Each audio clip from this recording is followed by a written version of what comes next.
Gjermania bën që të dridhet Rusia ende sot, madje jo vetëm Rusia, por edhe Amerika, madje edhe vende të tjera. Pse? Tani po ja u tregoj. Kam kohë që kam studiuar historinë e Gjermanisë dhe sot do t'ju tregoj disa fakte që do të dritherohen i vërtet, sepse do t'ju bëj që të mendojeni thellë. Më ndiqni me kujdes. A i dini që kohët e fundit Gjermania ka shpenzuar para marramendse për rindërtimin e ushtrisë, madje edhe për të krijuar armë të tjera, bile ka kërkuar edhe që të prodhoj armë bërthamore. Por prisni sepse do ta fillojmë që atëherë. Pra që kur nisi Gjermania që të bëhet një potencë, pra një shtet siç e njohim sot. Duhet të dini që Gjermania sot është vendi kryesor i Bashkimit Evropian. Në fakt, kur u themelua Bashkimi Evropian, të parën që morën ishte pikërisht Gjermania. Pra Gjermania ul në tavolinë për herë të parë, para se të vinin të tjerët, sepse duhet të bindnin njëri Gjermaninë dhe pastaj të tjerët. Ka nga ata që tregojnë që Bashkimi Evropian u krijua në bazë të disa kritereve, të disa lobeve të mëdha që ishin prezent në Gjermani. Por thash do ta filloj që atëherë, pra që kur filloi riformimi i Gjermanisë. Duhet të dini që Gjermania në vitin 1871 kishte 41 milion banor. Mirë po, thash edhe një, në vitin 1871, më ndiqni me kujdes, sepse në vitin 1914 ishin 65 milion banor. Pra, në një kohë shumë të shkurtër, sepse thash në vitin 1871, dhe pastaj, pra që ishin 41 milion, dhe në vitin 1914 shkuan në 65 milion banor. I bie që parafërsisht në një 50-60 vjeçar, pra në një 50 vjeçar parafërsisht, të shtohej në pothuajse në dy fish. Nuk po themi dy fish, por pothuajse dy fish. Dhe pyetja është pse? Si është e mundur që Gjermania të rriste popullatën në një kohë shumë të shkurtër? Tani po ja u tregoj. Atëre, nuk është se kam shpikur ujin e ngrohtë, por do t'ju them disa fakte siç ju thash më përpara që do habiteni. Kisha folur njerë me një profesor i historisë këtu në Itali, krejt rastësisht teksa bënim një udhëtim me tren. Dhe më tregoi një diçka që kam mbetur pa fjalë, që atëherë, pra që e mbajta mend, i lidha dal nga dal, pra disa të dhëna të tjera, për të kuptuar se çfarë ndodhi në Gjermani në të vërtet në ato vite. Më ndiqni me vëmendje dhe kush është rastësisht nëse nuk e keni bërë ende lidhuni me këtë faqe që të shihemi sërish dhe faleminderit që jemi për herë bashkë. Dhe dëgjoni me kujdes, pastaj më thoni në fund nëse unë gaboj ose jo. Atëre, Gjermania, si thash, në vitin 1871 kishte 41 milion banor, në vitin 1914 65 milion banor, pra në një kohë shumë të shkurtër u rritën banorët në mënyrë kolosale, gjë që se kishte bërë asnjë vend tjetër. Dhe pyetja është pse, ose si është e mundur? Atëre, duhet të dini që Gjermania është vendi i parë liberal në botë që për sa i përket marrëdhënieve intime.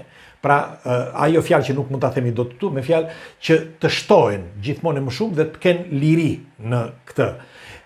Tani, kush ishte truku? Truku ishte që ishte studiuar që në vitet 1850, 1860, sipas gazetave, qoftë ato angleze por edhe amerikane, për ebrejnë, që gjendeshin 6 milion ebrej, që mund të kanosej një problem me ta dhe mund të zhdukeshin.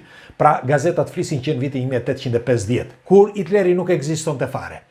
Dhe pse po them për këtë? Sepse flisnin gazetat për këtë dhe ndërkohë nxisnin popullin që të shtojë. Pra nxisnin popullin me filma, nuk ishin lindur ende filmat, por me këto night clubet, me vende ku mund të bënin marrëdhënie ku të donin, sa të donin, dhe njëkohësisht edhe emigrimin, pra emigracionin nga vende të tjera. Të gjitha këto bën rritjen e popullatës dhe e quan, thash, në 65 milion. Po pse? Sepse ky është problemi.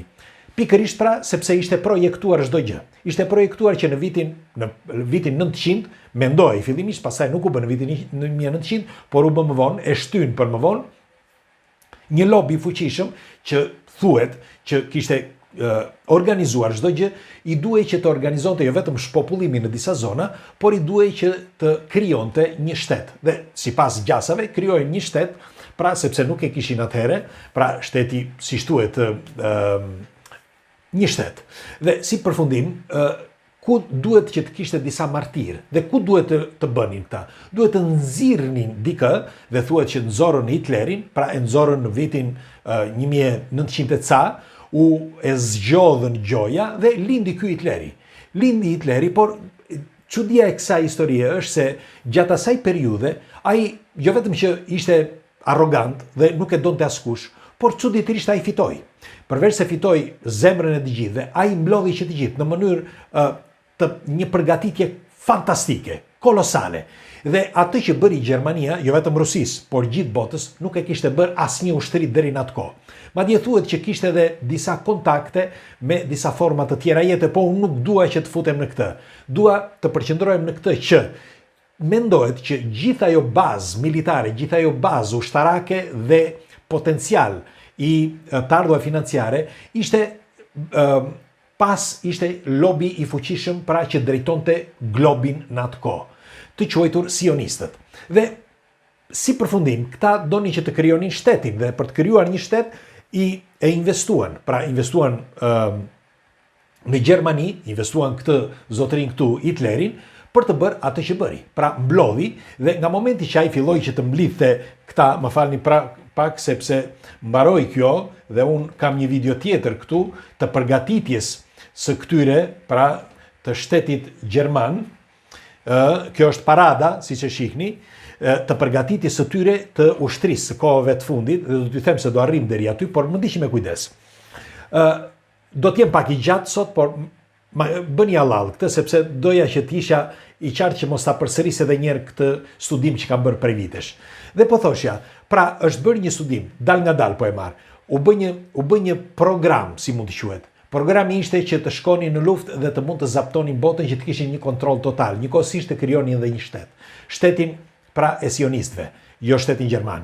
Dhe duhej një vend asnjanës, nuk duhej ai vend që ishte aty pra vendi ku bën shtetin, por duhet ishte një vend asnjanës dhe pikërisht i takonte Gjermanisë. Pse në Gjermani? Sepse në Gjermani kishin një dobiç, si quhet kështu, që ishte Hitleri, sepse kishte lindur nga një familje këtyre, të atyre të lobit që kishin nën kontroll çdo gjë, dhe ata e investuan, e rritën, e çuan në pushtet dhe investuan. Ndërkohë, nxitën popullin, pra që të kishte sa më njerëz, si mund të thuhet në më falni pak, sepse këtu nuk dua që të ketë dhe të kishte më shumë njerëz si shtash në ushtri, që të mblidhte ushtrinë dhe çfarë të bënte. Gjatë atij momenti ushtria, nëse e keni parë, pra sepse doja t'ja u tregoja këtu, ushtria gjermane bëri diçka që se kishte bërë kush, sepse mblodhi të gjithë të huajt, pra kudo që shkonte që zaptonte, i mblidhte ata dhe i çonte në luftë. Pse i çonte në luftë? I çonte në luftë sepse jepnin jetën për Gjermaninë. Pra, disa i përdorën, por një pjesë të vogël të ushtrisë gjermane u vran. Një pjesë shumë e vogël. Bile, në atë kohë, mbaj mend që i mat thoshte, nëse do të vrisnin një gjerman, thoshte, ata mblidhin 100 të tjerë dhe vrisnin. Pra vrisnin 100 kundrejt një gjermani, nëse do vritesh një gjerman. Dhe të tjerët, thoshte ai, i përgatisnin. Dhe kur shkonin në luftë, thoshte i mat, ti i shikoje vetëm shpatullën këtu, sepse ai ishte kështu, thosh, nuk vinte përballë, si vinin të tjerë partizanët apo ku ta di unë. Dhe esnin kështu. Dhe ishte pak e vështirë t'i vrisje. Megjithatë, organizimi i tyre ishte gjigant. Përgatitja e tyre ishte fantastike. Armatimet e tyre ishin madhështore, që u përdorën dhe më vonë pastaj. Por nga lindën gjitha këto, pikërisht pra nga investimi që bëri një lob i fuqishëm, të paktën kështu thuhet, lobi që zotëronte botën. Tani, pse po flasim për këtë? Sepse derisa ata rritën popullatën, e rritën që e çuan 65 milion banor, pikërisht për të marrë situatën në kontroll. Njëkohësisht çfarë bën atë kohë? Kudo që shkuan, kudo që zaptuan, vodhën. Dhe arin e vjedhur nga do që shkuan, e çuan në Zvicër. Ndaj dhe u bë shteti Zviciran ai që është sot, sepse ari i parë, ose më mirë depozitimi i parë i kësaj bankeje natyrore, që është Zvicra, u bë pikërisht nga gjermanët. Të paktën kjo thuhet nga konspiracionistët, unë dua të qëndroj këtu te konspiracioni. Por doja të pyesja juve, ku e çuan arin që vodhën ose gjërat e vyra që vodhën gjermanët në atë kohë? Ku i çuan? Pra një vend ka se ku i çuan. është Zvicra. Megjithatë, le të vazhdojmë mëtej. Zhvillimi i Gjermanisë ishte kolosal. Duhet të dini që nëse nuk do të ishte Rusia, sot do të flisim të gjithë gjuhën gjermane, sepse do ishte pushtuar çdo gjë. Pra, fal Stalingradit që nuk u mor, sepse vdishën mbi 1 milion ushtar, dhe ndonse nga ana e gjermane nuk ishin as më shumë se 200-300.000, kjo tregon se çfarë force kishin gjermanët. Dhe tjetra që është akoma më e rëndësishme, ndërkohë që e pushuan sepse mund të vazhdonin luftën, por e lan vetvetiu dhe thuhet që Hitleri e la dhe iku në Brazil me një nëndetse, por edhe zëm sikur e la i luftën, u vra, po nuk më intereson kjo. Më intereson ajo që ndodhi më vonë. Më vonë, teksa Rusia u ul dal nga dal dhe u shpërbë dal nga dal dhe nuk pati më forcë si më përpara, Gjermania u rrit në 3000%, sepse fal arit që vodhi, fal të gjitha atyre pasurive që mori nga të gjitha shtetet ku shkeli, dhe për më tepër, me kalimin e kohës, organizimi tyre dhe puna ishte gjigande. E gjithë kjo bëri një zhvillim total dhe një zhvillim madhështor të Gjermanisë. Të mbajini mend që Gjermania, vetëm të flasi për makina, janë 4 makina, që është Benzi, është Audi, është BMW-ja dhe Volkswagen. Mjaft të flasësh për këto, gjithë bota ka pothuaj një makinë të tillë. Por nuk po flasim vetëm për këtë, sepse në çdo fushë të zhvillimit Gjermania ka bërë një ndryshim kolosal. Tani, le të vim në momentin ton, ku ka ardhur këtu tani koha. Me çfarë po ndodh në Gjermani? Pse Rusia dhe Amerika kanë frikë? Do t'ju them. Atëre, pikë së pari, duhet të dini që Gjermanisë i ka frikë jo vetëm Rusia akoma, ende sot, por edhe Amerika, madje edhe vetë Evropa, sepse në Evropë Gjermania është lideri numër 1. Nëse rrëzohet Gjermania, bie çdo gjë. Shkatërrohet çdo gjë. Ekonomia e mbar Bashkimit Evropian shkatërrohet brenda një dite. Sepse në anë të parë që është lideri ekonomik, por ana tjetër ka dhe një buxhet, një forcë militare, pra ushtarake, dhe njëkohësisht edhe gjeopolitike thelbësore. Tani, duhet të dini që në vitin 2014 shpenzonte Gjermania 1.1% të buxhetit financiar shtetëror, që i bie rreth 46 miliard dollar. Pra 46 miliard dollar në vit për sa i përket ushtrisë. Dhe në vitin 2026, sepse janë investime që ishin bërë që në vitin 2025, ka arritur në 3.7%, që i bie janë 108 miliard dollar që janë, ose euro, që janë investuar për ushtrinë. Çfarë po ndodh? Pse po e bëjnë? Pse po përgatitet ushtria? Pse e ka ngritur ushtrinë edhe një në këmbë? Dhe pse po ndërton edhe një herë armë Gjermania? Është pyetje shumë e rëndësishme. Bile do t'ju them, lexova që Gjermania po kërkon edhe rindërtimin e armëve bërthamore, e bombave. Po, me fjalë kërkon që të ketë armë bërthamore dhe ka shumë mundësi që në një kohë shumë të shkurtër të japin leje, ndonse ka disa ligje ndërkombëtare që tani po i shkatërrojnë këto armë, se si është e mundur thonë këta që Gjermania t'i bëj. Pikërisht pra sepse Gjermania nëse do të vendosi, që do thotë ne kemi vendosur që të riprodhojmë dhe t'i kemi armët për t'u mbrojtur, të jeni të sigurt që do arrijë që ta bëj, sepse ndryshe do cënohen probleme të tjera që mund të bëj një lëkundje të madhe, që të bëj të tundet jo vetëm Amerika dhe Rusia, por edhe vetë Evropa, sepse nëse shkëputet Gjermania, bëhet han çdo gjë dhe shkatërrohet çdo gjë në Evropë. Tjetra që është më e rëndësishmja, në vitin 2025, kjo Rihen Metal, që unë nuk e njihja, është një kompani shumë e madhe, gjermane, më falni, i ka dhënë shteti 14 miliard euro për të prodhuar armë. Madje disa drone, sepse kryesisht tani po luftojnë të gjithë me drone, dhe dronet janë ata që kanë më pak shpenzime dhe janë më shumë efikas, sepse mund të shkatërrojnë çdo gjë pa që nevoja me fjalë që të vënë ushtarët. Dhe me një klik ata bëjnë kërdin. Dhe minimumi, thash, është 14 miliard dollar ose euro, dhe në këto 14 miliard euro, shumë prej këtyre miliardëve do përdoren për drone të prodhuara brenda vitit 2027.